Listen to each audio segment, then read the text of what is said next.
missing someone.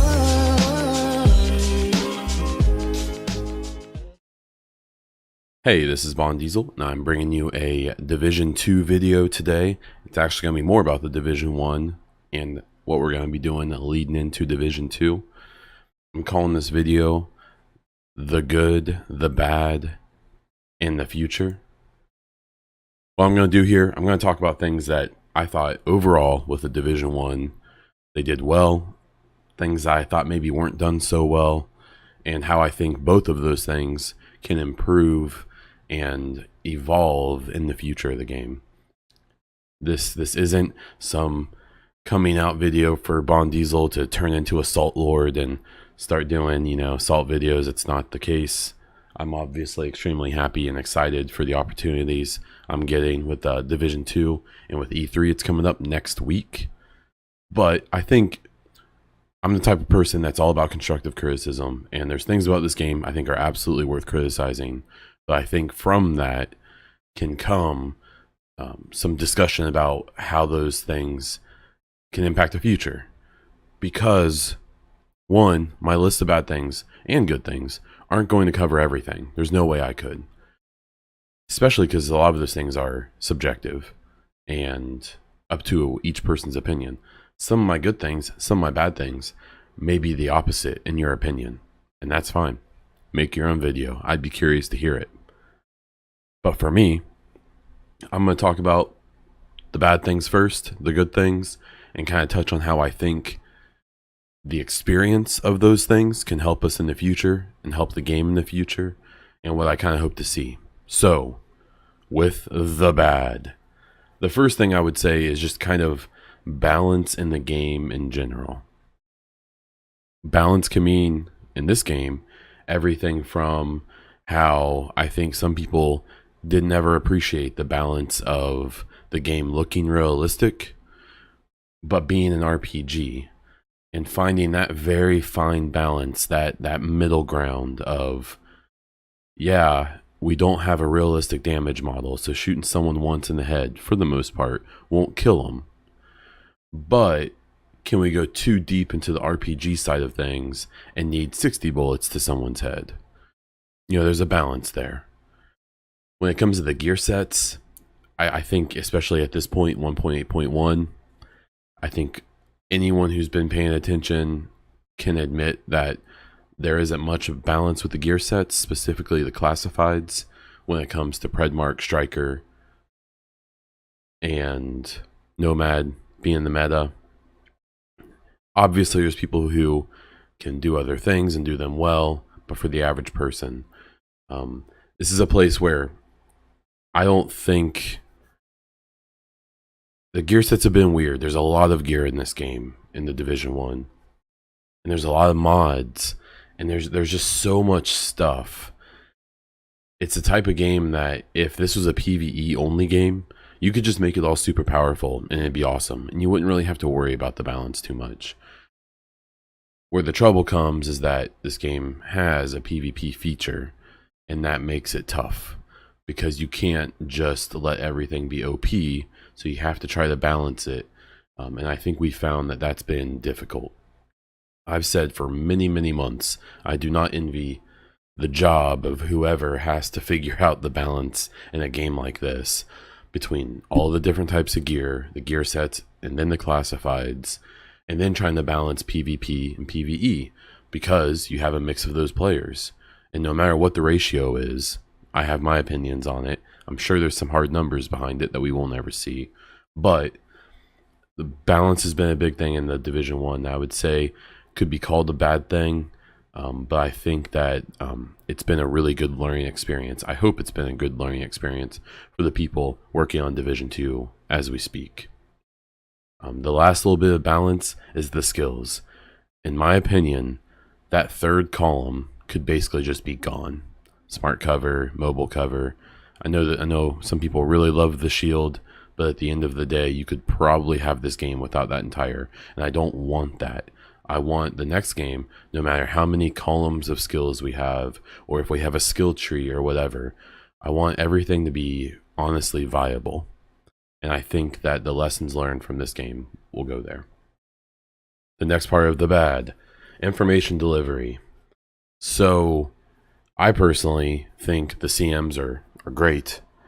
I can often see that the community managers between Yannick, Peder, Hamish, and Amper have their hands tied often because, and I don't think people realize, one, these guys don't work on the hard coding of the game. When there's an issue, they aren't the ones that jump into coding and fix it. And two, while they may know more than they can say, they probably enjoy their jobs and don't want to lose them. And I don't know exactly, but even working at a fairly small company myself, I have to imagine the layers of people, any information that gets released, especially negative information that gets released officially from them, about negative things like Cronus or glitches or bug fixes that are coming, have to go through, I assume, legal, I assume PR maybe.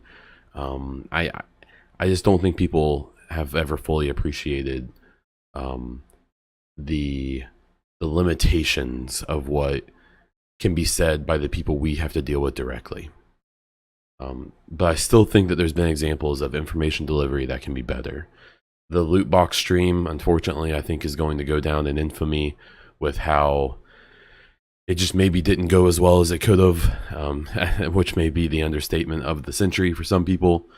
That was rough. And then with glitches and bugs, I think they've been addressed fairly responsibly, but that doesn't necessarily mean that they've responded to it when 1,000 people spam it in state of the game chat. Again, I think it just comes down to an understanding of how that information gets approved to be released. And hopefully, for the CM's sake, for the fans' sake, like us, that can be improved and quickened in the sequel. That's a hope I have. The stale content is a strong word, but the fact that for the most part the game came out and we haven't had a huge significant jump in information since then when it comes to the story of the game. Obviously a lot of people like the PvP of this game, but I would still be willing to bet that a surprising majority of the people who play this game are PvE or just enjoy the single player, and would probably have loved some significant story after the initial game came out. The incursions, the DLC content had bits and pieces, but nothing really significant. You know, they were kind of side story and nothing really progressing, from the point where we part from Keener in that last Echo, which I think all of us wanted more. The West Side Piers intel was awesome in my opinion. It might be my favorite. I love all of the phone recordings that we got, but I still think that, you know, the content did get a bit stale. And I think that a lot of really good things have been done to try to keep it fresh or keep it playable. But, you know, just some new missions, some stuff to pull us in, would have, you know, been good. And from what has been released about Division 2 already, they've made it really clear that, one, they want the end game at release to be significantly better than it was in the first game, hopefully, because a lot of us blew through it much quicker than they thought we would, and that it sounds like they plan on providing significant content for a long time. For me, I hope that means story and multiplayer, and I just hope it means everything. Lack of anti-cheat. And this is specific to PC, so I'm gonna preface this with, I'm not a coder, I'm not a game designer, I don't understand how engines work, I don't get all this stuff. The one thing I think has to be said when you have this discussion is that everyone wants Battle Eye or something like that in the Division. I'm gonna guess, I'm a layman here, but I suspect you can't just pick up Battle Eye and just hold it over the engine and drop it in. I may be going crazy by saying that, but I suspect it's not that easy. And I suspect there's a possibility there may not be a known or an obvious anti-cheat in Division 2. This is an issue that maybe I'm not as sensitive to because While I have the game on PC, I've only logged a few hours because my PC isn't good. But it is something that I really do hope they address for the second game. I feel like they have been very willing to talk about it, but at this point they can only really say so much, because at this point everyone should kind of know where we're at. It's not ideal, it's not perfect, but it's what we got. I think it's good to expect more, but I think that maybe we need to wait and see what we can really expect. On the other hand, specifically the Cronus Max issue is much more complicated than just fix it. I know I've seen talk from people who have argued with me until they're blue in the face that there is a way to fix it. People have said that the game makers can fix it. It's not on Microsoft and Sony. My only retort to that is, why hasn't any other game done that? If the tools are in the game maker's hands, why haven't any of the games used it? A game like Fortnite that does deal with Cronus Max being an issue, that I feel like has an update 2 times a week, that development cycle just seems like it's insane, hasn't addressed it. And I suspect it's for the same reasons that the Division hasn't, because it's not as simple as just fixing it, as just disabling Cronus Max. If you understand how Cronus works, it's not as easy as you think. There are things that could be fixed, such as changing, the aim assist and how it works, giving it a cooldown, things like that. But I have to imagine that when those issues have been looked at or considered, there's been a downside to it. But again, anti-cheat on PC, Cronus Max, and other script issues on consoles, issues in the current game, hopefully we get some kind of movement or evolution in how they're dealt with in the sequel. Lifetime bugs and exploits. I'm gonna throw chicken dancing into this, because I'm gonna guess that during the development of the Division 1, at no point did some of the guys in Malmo or anywhere else sit around and say, hey, let's make sure we can set this up so people can abuse the tick rate on our servers to create the most hilariously annoying and cheesy PvP that's ever been in a game ever. On the other hand, I also suspect that I've seen some great suggestions for fixing chicken dancing. One suggestion is up the tick rate and stuff like that of the servers. Again, these aren't issues where you just go in and hit a button, but things like sprint cooldowns, the way that they did cooldowns on the rolling, things like that are things that I'm kind of surprised we never saw attempted. And because there's been so much attention on things like the chicken dance, it surprises. I again have to imagine that those issues were considered, maybe even tried, and there was a reason why they weren't implemented. It's, with some people in the community, it almost seems like they think that the people who make this game that we deal with want to piss us off, or are just lazy, or don't know what they're doing. And I think that's a mistake. I think that when issues aren't dealt with, or aren't dealt with the way that people want them to, I think you have to at least attempt to consider that maybe there's a reason behind that.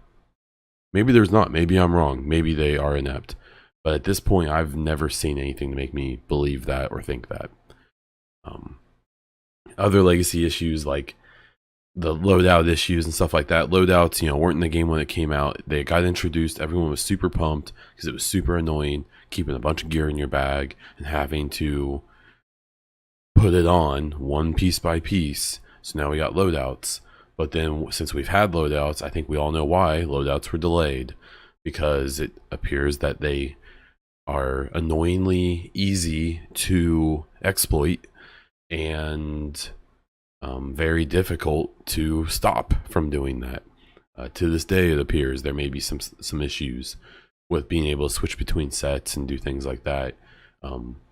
And those are both issues that I have no doubt in my mind they're more than aware of. I've watched State of the Game chat before, but that there's reasons why they weren't fixed, or they weren't fixed the way we wanted them to be, and that it's not just ineptitude, it's not just laziness, that there's a lot more to it than that.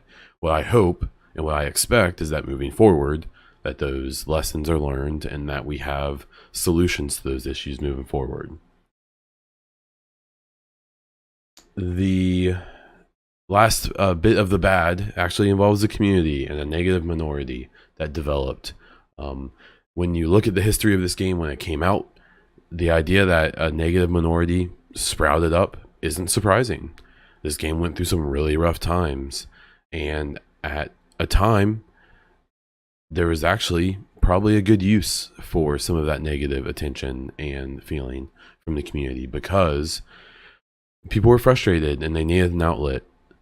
But unfortunately, what you see with that kind of thing is it never tends to stay logical. It never tends to stay reasonable. Unfortunately, once people get on that train, it tends to go off the hill. And while I believe that the more serious parts of this part of the community is actually really small, they tend to be very vocal. And I really hope that in the Division 2, one, the issues that we had that created a negative community at times are just handled quicker and better, and maybe don't exist at all. And that maybe they aren't given so much of a platform by the average player. I think that there's never anything wrong with criticism. I've spoken to plenty of people involved in the game who would actually prefer to hear it from someone who has reasonable and constructive criticism than someone who's 100% positive all the time. But it can go too far. So I hope in the Division 2 that's dealt with by handling the issues that caused it in the first place. Obviously, you can't kill the human factor in that. Sometimes people are just going to be negative. Don't think for a second right now there aren't people that no matter what the Division 2 brings, there's people in the community right now who are going to be negative no matter what, because that's what they're built off of. That's a very small number of people. They don't deserve your attention anyways. But just be prepared. So after all that super fun stuff, how about the good? The world that we got to play in. New York City is incredible. Is it what we saw in the 2013 trailer? No, that was a movie, that wasn't realistic. Not for this current generation, at least.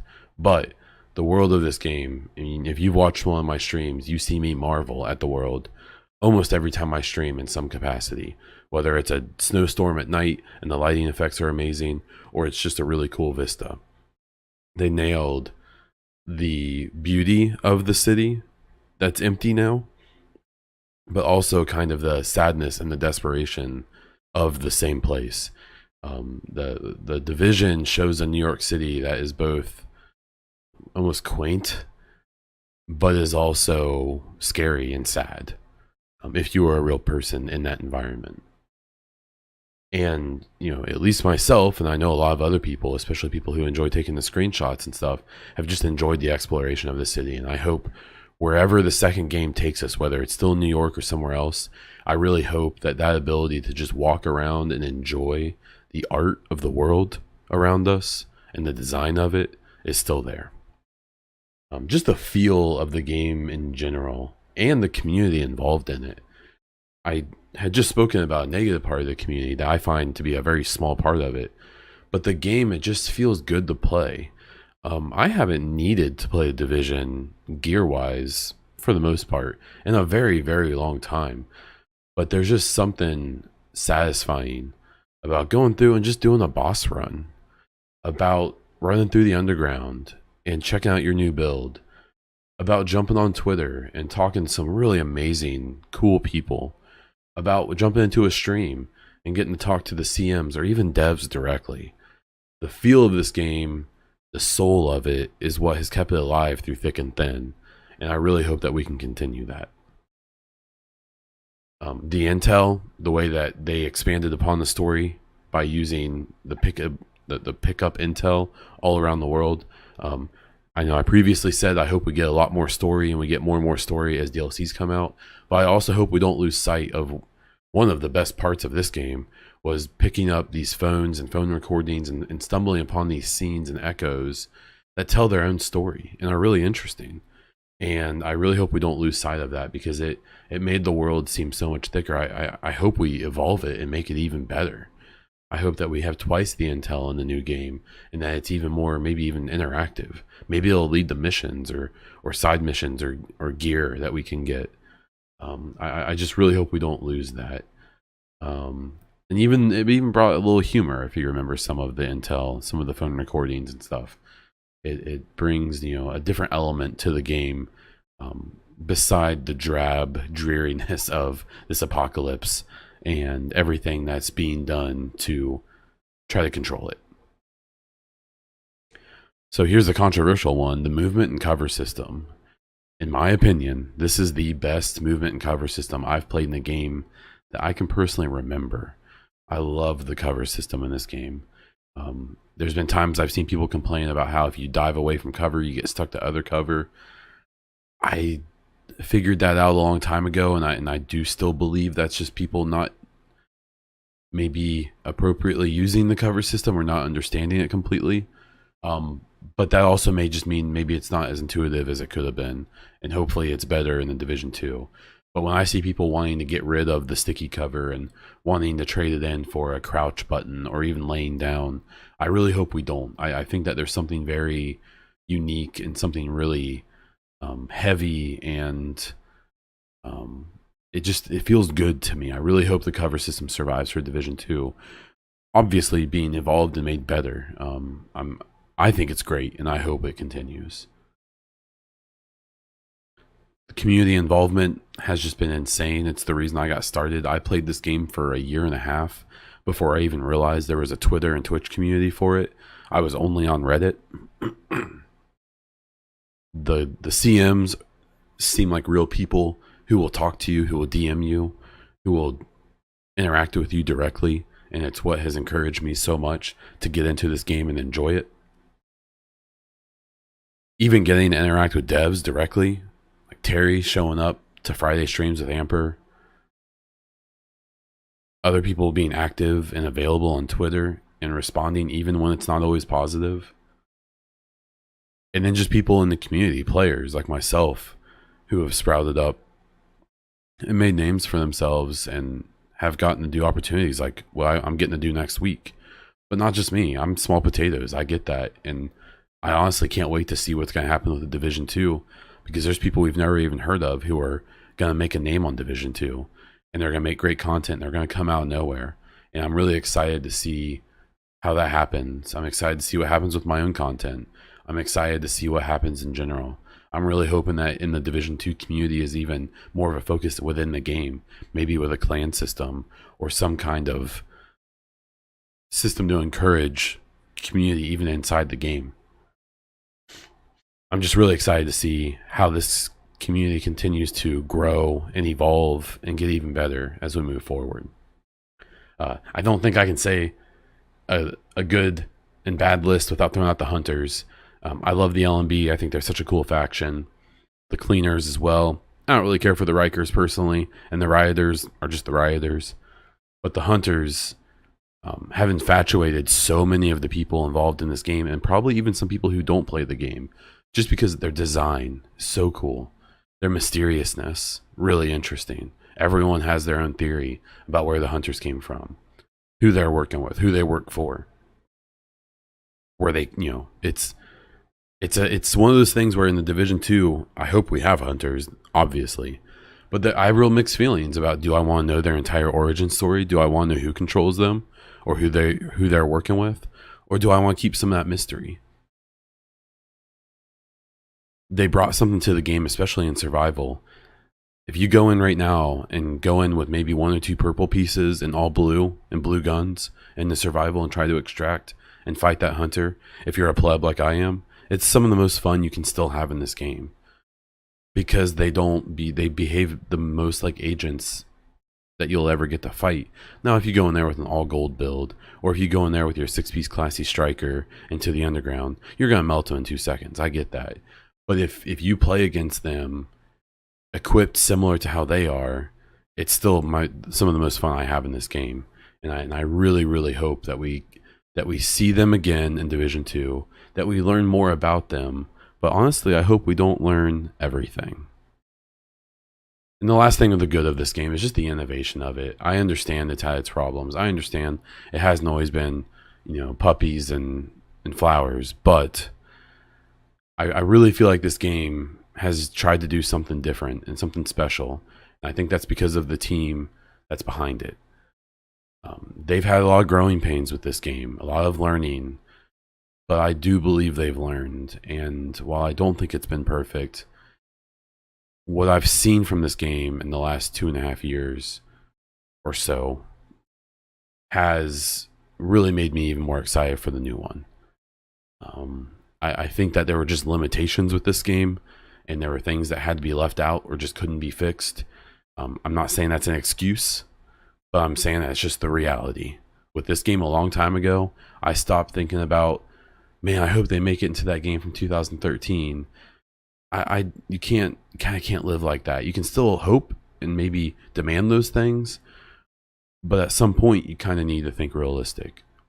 But now with the Division 2, we can open up those hopes and dreams again, and I'm really excited to see what they fulfill and what new hopes and dreams they bring to people.